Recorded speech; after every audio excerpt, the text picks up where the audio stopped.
ساری مائیں بہنیں جو ہیں اپنے بچوں کے لیے یہ چاہتی ہیں کہ ان کے منہ سے بدبو نہ آئے۔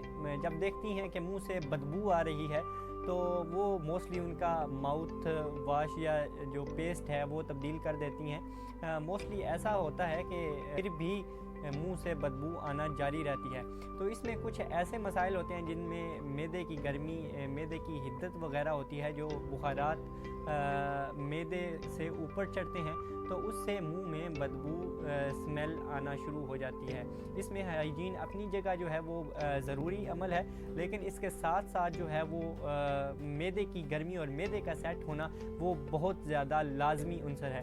تو اس میں ایک چھوٹی سی چیز ہے وہ آپ گھر پر بنا سکتے ہیں۔ اس میں 4 چیزیں استعمال ہوں گی انشاءاللہ تعالیٰ، اس سے مکمل طور پر منہ سے بدبو آنا جو ہے یہ ختم ہو جائے گی۔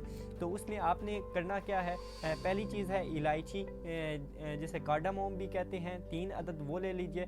تباشیر عام مل جاتی ہے، تباشیر 1 چمچ، اور سونف میں موجود ہوتی ہے وہ 2 چمچ استعمال کر لیں، اور چینی جو ہے وہ 2 چمچ ایڈ کر لیں۔ چینی صرف اس لیے ایڈ کرنی ہے تاکہ بچے جو ہیں وہ آسانی اور شوق کے ساتھ کھا سکیں۔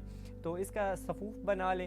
رات کو سونے سے پہلے جو ہے وہ 4 سے 10 سال کے بچے جو ہیں وہ آدھا چائے کا چمچ استعمال کریں گے، پانی یا دودھ کے ساتھ استعمال کر لیں، اور بڑے جو ہیں وہ 1 چمچ تک استعمال کر سکتے ہیں۔ چند دن استعمال کرنے سے انشاءاللہ منہ کی بدبو جو ہے وہ بالکل ختم ہو جائے گی، منہ فریش اور بالکل حشاش پشاش نظر آئے گا، لوگ آپ کی باتیں سننے کے لیے کھڑے ہو جایا کریں گے۔